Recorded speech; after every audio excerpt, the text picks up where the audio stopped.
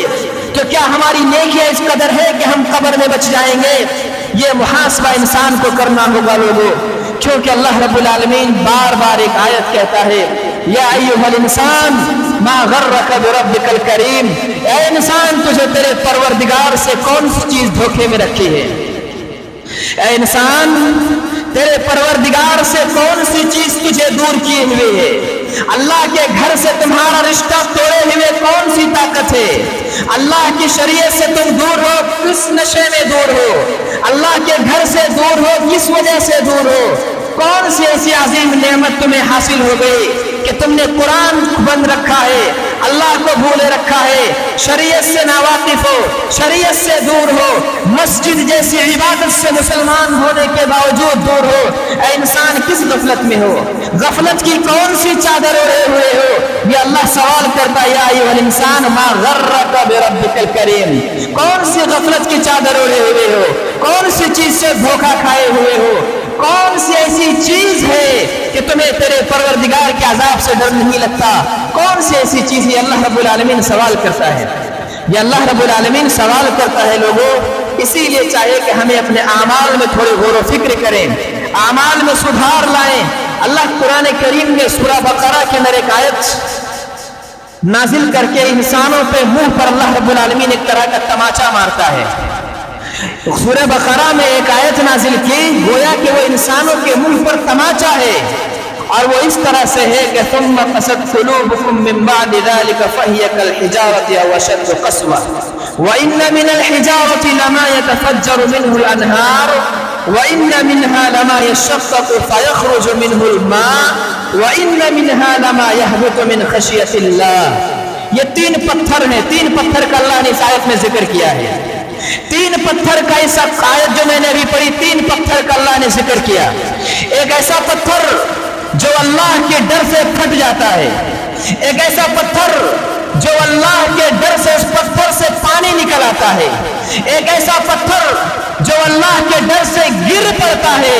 یہ تین ایسے پتھر ہیں جو رب العالمین کو یاد کر کے ڈر جاتے ہیں، پھٹ جاتے ہیں، گر جاتے ہیں۔ اور پھر اللہ پوچھتا ہے انسان تیرا دل کون سا دل ہے؟ تیرا دل کون سا دل ہے کہ تمہیں اللہ کی تمام آیتیں سننے کے بعد، عذاب کی تمام آیتیں سننے کے بعد، پرانے واقعات جاننے کے بعد تمہارا دل نرم کیوں نہیں ہوتا؟ تمہارا دل نرم کیوں نہیں ہوتا؟ تمہارے دل میں لگے ہوئے زنگ ختم کیوں نہیں ہوتے؟ یہ اللہ پوچھتا ہے کہ جب پتھر جسے نہ تو جنت کا ڈر ہے نہ جہنم کا ڈر ہے، وہ پتھر جب اللہ کے خوف سے پھٹ جاتا ہے تو اے انسان تیرا سینہ میں جو دل ہے وہ کون سا دل ہے؟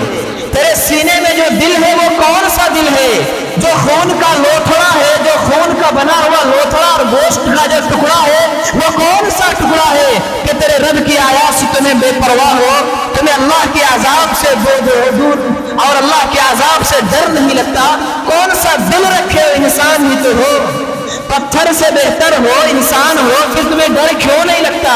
آخر دل کتنا زنگ لگ چکا ہے کہ بار بار آیتیں سننے کے باوجود، اللہ پر ایمان ہونے کے باوجود، قبر میں عذاب پر ایمان ہونے کے باوجود، آخرت کی رسوائی پر ایمان ہونے کے باوجود، اللہ کی عذاب اور ہولناکیوں پر ایمان ہونے کے باوجود ہمیں ڈر کیوں نہیں لگتا؟ اے انسان کون سا دل ہے تمہارا؟ اے انسان کون سا جو دل ہے، کون سی زنگ لگ چکی ہے، کون سی بلا